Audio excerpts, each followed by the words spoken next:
एक ऐसी कहानी या ये कहें कि ऐसी घिनौनी वारदात जिसने पुलिस से लेकर डॉक्टर हर किसी को झकझोर कर रख दिया। ये कहानी सिर्फ एक कत्ल की नहीं है, बल्कि उस वारदात की है जिसे सुनने के बाद हर किसी के पैरों तले से जमीन खिसक जाए।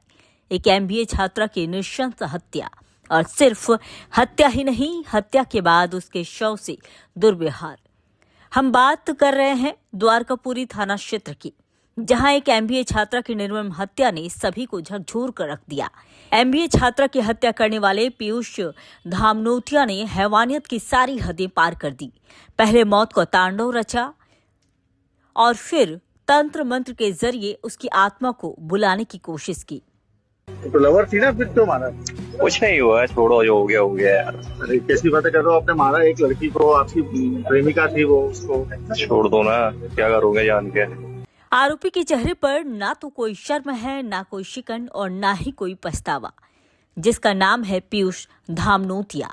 पीयूष धामनोतिया ने अपनी गर्लफ्रेंड की इतनी बेरहमी से हत्या की है जिसने हर किसी को सोचने पर मजबूर कर दिया है। आरोपी पीयूष ने पहले युवती के हाथ पांव बांधे, फिर आंखों पर पट्टी बांधी और मुंह में पॉलीथीन ठूस दी। इसके बाद युवती की गला घोंटकर हत्या कर दी गई। सिर्फ इतना ही नहीं, उस दरिंदे ने युवती के शव के साथ दुर्व्यवहार भी किया, साथ ही युवती के पेट पर चाकू से वार भी किए और फिर कमरे पर ताला लगाकर फरार हो गया।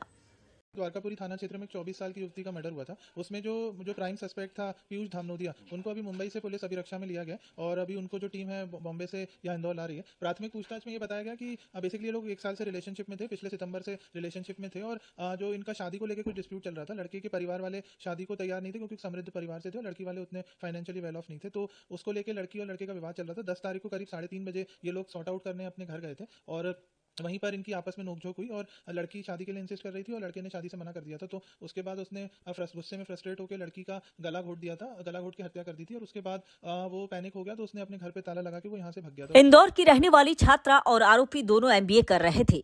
पुलिस के मुताबिक करीब 1 साल से दोनों के बीच प्रेम संबंध था, लेकिन शादी को लेकर पीयूष के परिवार वाले तैयार नहीं थे, जिसकी वजह से दोनों के बीच लगातार विवाद हो रहा था, जिसे सुलझाने के लिए लड़के ने युवती को 10 जनवरी को अपनी किराए के फ्लैट पे बुलाया था। पुलिस के मुताबिक दोनों के बीच शारीरिक संबंध भी बने थे, लेकिन बाद में शादी के बाद से को लेकर झगड़ा शुरू हो गया। पुलिस के मुताबिक पीयूष को शक था कि उसकी गर्लफ्रेंड फोन पर किसी दूसरे लड़के से बात करती थी। इसके बाद पीयूष ने लड़की के हाथ पांव बांधे, गिफ्ट देने के बहाने आंखों पर पट्टी बांधी और मुंह में पॉलीथीन ठूसी और फिर गला घोंटकर मार डाला। वारदात के बाद कुछ समय तक वो शव के पास बैठकर शराब भी पिया और फिर फ्लैट बंद कर फरार हो गया। ये आरोपी ने जो हमें पूछताछ में जो जानकारियां दी थी उसका सत्यापन घटनास्थल पर आकर किया था, तो उस आधार पे यहाँ से रस्सी है, कुछ और जो टेप है जिससे उसको बांधा था और जो उसने खुद ने अपनी उंगली में चोट लगी थी उसका जो हाथ पोंछा था वो कपड़ा और इस तरह से अन्य काफी सारे साक्ष्य हैं जो एकत्रित किए गए हैं, जब्त करके हम जा रहे हैं। एक चाकू भी मिला है जो उसने मारा था, लेकिन वो मुड़ गया था इसलिए उसको वैसे ही छोड़ दिया था, वो भी जब्त किया है। आरोपी पीयूष हत्या करने के बाद इंदौर से भागकर महाराष्ट्र के पनवेल पहुंचा।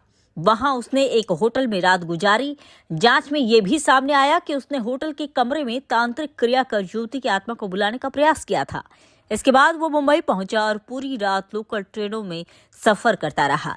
इस दौरान वो मृतका का मोबाइल भी अपने साथ ले गया था, जिसे बाद में महाराष्ट्र में नष्ट कर दिया गया।